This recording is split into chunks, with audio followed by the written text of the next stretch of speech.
We are awaiting today our keynote speaker, David Carr, followed by 10 or 11 speakers that dare to step up and share their ideas with us. Now, first, let's see what's about David Carr, our keynote speaker. It's such a pleasure. He immediately said he would do it. And the speech title is How Digital Collaboration is Changing the World of Work. So I think this is a very interesting topic. We are in a time of innovation, of turmoil. For digital collaboration, social collaboration platforms appearing everywhere in companies, in enterprises, and they compete with chat tools which compartmentalize in small groups. And then Slack appeared. It seemed that this would save everything, workplace technology. But that it gives some complaints from those people who feel overwhelmed by chat messages, phone calls, videos, all coming to them, and they don't know how to deal with this information, with this massive amount of information. So there's the question coming up. Is this technology really improving our life or making it tougher and complicating it? So David Carr will offer his perspective as a longtime journalist and a participant in the technology industry. He wrote the book Social Collaboration for Dummies, and while he was an editor at Information Week, and he went on to serve as chief evangelist for Red Booth and currently consults on the marketing of Ring Central Glib. He's also a web consultant and the author of several WordPress plugins. While serving as an officer of the club Awesome Toastmasters, he created WordPress for Toastmaster systems and made it available as free software. And right now, he's working on chartering an online club focused on developing webinar skills, which is called Online Presenters. So now please welcome me, and let's have a look what's in this little egg. And with a drum beat, welcome David Carr with his presentation, How Digital Collaboration is Changing the World of Work. All right. Thank you, Matilde. Thanks for an opportunity to talk about how digital collaboration is changing the world of work. So I'm going to be talking more specifically about how it's changing my world of work on a daily basis, and hopefully be able to make some connections that will be useful to you and that are relevant to what you're doing here today. So background, I've been a technology journalist for most of my career. Most recently was an editor for several years at Information Week, where one of the main things I covered was social business, which is an umbrella term for all sorts of ways that social media and social networking were finding their way into the world of work and collaboration technologies. I wrote the book Social Collaboration for Dummies, and I continue to blog for Forbes kind of irregularly, but so I'm showing one of the articles about how messaging-oriented tools, chat-oriented tools are playing a bigger role. And Matilde's already mentioned Slack. We'll be talking a bit about Slack in just a few moments. But to try and make this clear, this is the environment that I work in on a daily basis, and I work in it partly because the creators of this software are my clients. And I don't know whether you can hear the sound effect, but this is spontaneously, I'm in the middle of a chat, and I can be getting an invitation from somebody like this guy, David Carr, wants to video chat with me. And just like that, ta-da, we are on video, we're on camera, we're in the middle of a meeting. And so this is not a webinar that I prepared for. It's not even an online Toastmasters meeting or Toastmasters event that I prepared for. It's just in the middle of my workday, spontaneously, I'm on video.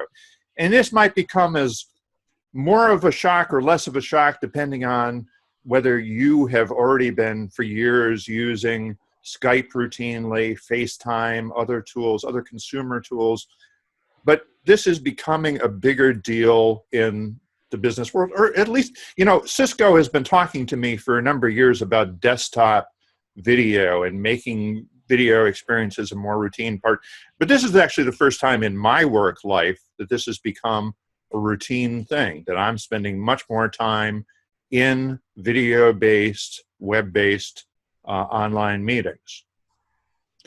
Now, when I talk about social collaboration, what I mean by that, or at least what I used to mean by that, was an environment like Yammer, which is a tool you're seeing here, that looks sort of like a Facebook or a Twitter. I often say it looks like Facebook with spreadsheet attachments instead of cat photos. There is a chat aspect sort of down in the lower right-hand corner where I can pick anybody and I can send a chat message to them. But it's more of a message where I'm posting something to a social space and other people have the opportunity to comment on it, give me feedback if they want to, as opposed to being a messaging-oriented or messaging-centric tool. The other product, or the other company that I wrote about a great deal for Information Week, was Jive Software. And Jive has a big suite. I would say it's more complicated, also more comprehensive than what you get with Yammer. It is really every social tool that you can think of: wiki, discussion boards, social messaging, messaging streams. They have an equivalent of that for the workplace. The other tool that's comparable is called IBM Connections, which kind of evolved out of the Lotus world. It was their next generation idea of what social collaboration might look like for the workplace. Yammer got bought by Microsoft for, I believe, $1.2 billion a few years ago. Jive is an independent, publicly traded company, but has been struggling in recent years. And when I talk to people from either of these organizations and say, what you're doing is giving people a Facebook for the workplace, they would say, oh, no, that's not what people want. They want a serious enterprise tool. They don't want Facebook for the workplace, except that this happened. Just within the last year, Facebook has introduced its own workplace solution. So if social collaboration is going to work for anybody, you'd think maybe Facebook could make it work for the enterprise. They do have some big customers. Royal Bank of Scotland was one of the early test users of the Facebook workplace product. And part of the appeal is the idea of familiarity. So if people know how to use Facebook in their personal lives, then they ought to know how to use Facebook in their work context. But this is something that you pay for. It doesn't have advertising. It is private just for the employees of your organization. And actually, there is a big messaging-oriented component of it because Facebook Messenger has become a bigger part of the Facebook suite of tools recently, something that they emphasize. So there are definitely ways of messaging back and forth through this, including being able to launch calls and video meetings. So familiarity is an asset here. One word of caution, though. This is one of my favorite stories from a few years ago. When Google was first trying to promote Google+, which was supposed to be their competitor to Facebook and Twitter and LinkedIn and other social platforms, an engineer at Google named Steve Yegge posted a long rant about what a crappy product it was and how this showed everything that was wrong with the company. And he thought he was posting it to an internal group because Google had used internally, even before they released to the public, software that looked kind of like Google+. And it was late at night and he got confused and he posted it publicly instead to his Google+ profile. And even though he deleted the message, he didn't delete it before a few journalists had copied it and made a story out of it, that people inside Google even thought that this was a crappy product. So a word of caution, familiarity is not always a good thing. Now, I showed you earlier the user interface of this product called Glip, which is one of these chat-oriented team collaboration tools. It is much less known. For the part of my work with them as a consultant is to make it better known, but it's less known than Slack. Slack has been a sensation. It's one of the fastest growing technology companies on the scene. People like Mark Andreessen, who was originally a fair-haired boy who helped start Netscape, is now a major venture capitalist. He's one of the investors. He's one of the people who's talked it up. A lot of software developers, a lot of web developers and designers will use Slack on a routine basis to share updates with their team. And it's not just techies either. It has made its way out into the worlds of people like journalists. So people at TechCrunch, and not even techie magazines, but the Atlantic Monthly, a political thought leadership magazine in the US, the editors there also use Slack. And this is part of the Google trick, was when Google proved to journalists that it was a better search engine, a better way of researching things in their own work, they wrote a lot about it. So Slack has been growing very rapidly, and it has a reputation for having a good user experience. That means both the visual design and the design of experiences like signing in for the first time. They have a little Slack bot that chats with you and tells you the things you need to do to set up your account and get started. So that onboarding process is one that is good in Slack. So is Slack terribly innovative? I mean, if we look beneath the surface, we would see that it doesn't look too different from a lot of other chat technologies that have been out in the marketplace for a number of years, where you have some kind of UI for channels or different subgroups that you can post messages into down the left, as well as being able to reach out to individuals, and you have the messages in the center. And Glip, that's the magical marketing fairy dust, if you heard the sound effect, because that's the one that I do consulting for. The same idea, where you have team conversations down the left, you have the ability to reach out to individual people, and you can also designate certain people as your favorites who you always want to keep an eye on. And then on the right-hand side of the screen, you can have some context too. And Matilda mentioned that I had worked for a competitor, another collaboration company called Redbooth. And when I saw this ringing effect, the video ringing effect, that blew me away, because Redbooth also had a partnership with Zoom, also was trying to make some noise about the integration of video into the experience. But at the time, at least, it was a lot clumsier. You had to fire up Zoom and get the link and paste it into a chat message. So they had bundled the products together, but they hadn't really smoothly integrated them. And at that time, it was an independent company. It had been bought by RingCentral, which does cloud-based business phone service. And so now every Glip conversation also features a button that allows you to start a phone call or start a conference call, assuming that you also subscribe to their business phone service. So that is part of the way that they're bringing it more tightly into the experience, different modes of interaction. And one of the reasons this resonates is it is more similar to experiences from our personal life, particularly on our phones, where we do a lot of messaging, and both Slack and Glip and other products in this category have capable mobile clients.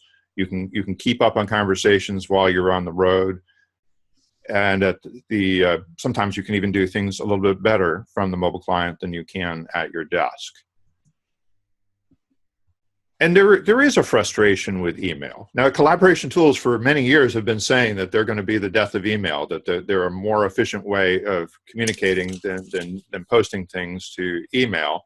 and yet email is still with us, is going to be with us for a long time. For one thing, email is an official internet standard that works everywhere.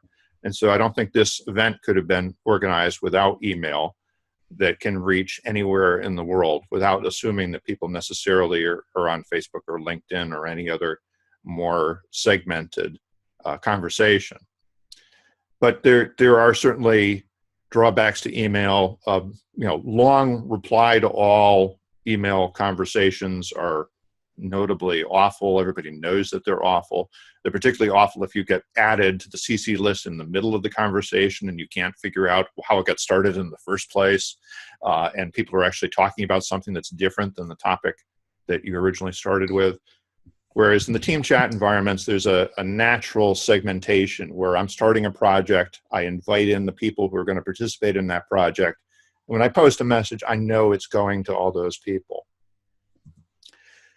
So context is a big deal in the team collaboration world, a big advantage. There are some teams that I know I have to look at every message, so I pay close attention to them. There's some I monitor a little bit more loosely, but we have this social mechanism of being able to @mention somebody. So I tag them according to their name or their username, and they get an alert saying, you particularly need to pay attention to this. And so when I see an orange dot next to my name in GLIP, I know I have been mentioned in that conversation, and even though I don't usually follow it closely, I better pay attention this time. There is also some virtue in compartmentalization. So people will complain about having to move into this new world where they have to check their email, but they also have to check all these other channels. But Bullet Music is an example of a GLIP user that does music news and reviews in the Atlanta area. And when they're trying to reach out to their photographers, so they have a team of photographers, they'll post, is anybody available to go to the concert tonight? When somebody pulls the phone out of their pocket and they see that it's a GLIP message, they know that it's a potential assignment. They know that it's work, that it's not a personal message, and it's not spam. On the other hand, there is this phenomenon, known as slacklash. Picking on Slack, but it definitely is the same thing with GLIP and other things in this context, where people will get into these environments and they'll say, gee, was this such a good idea? I was already overwhelmed with email, and now I've got an environment that focuses on lots of little messages coming at me. So now I'm even more overwhelmed. So we need ways of getting a handle on this, of being able to ratchet these things up and down. This is a phony user interface that I drafted up, but ultimately we probably want some artificial intelligence to listen so that we can say, hey, Alexa, hey, Siri, I'm overloaded with messages, throttle it back a little bit for me. I, however, do want to hear from you. So at David F. Carr on Twitter, I'm David F. Carr, a number of other places, or David at Carr Communications. I'll social connect with you any way you want, and I definitely would like to do it in the context of work. And I think that what you're doing with online clubs is important, because video, along with these other collaboration modes, is going to become a bigger part of our work lives.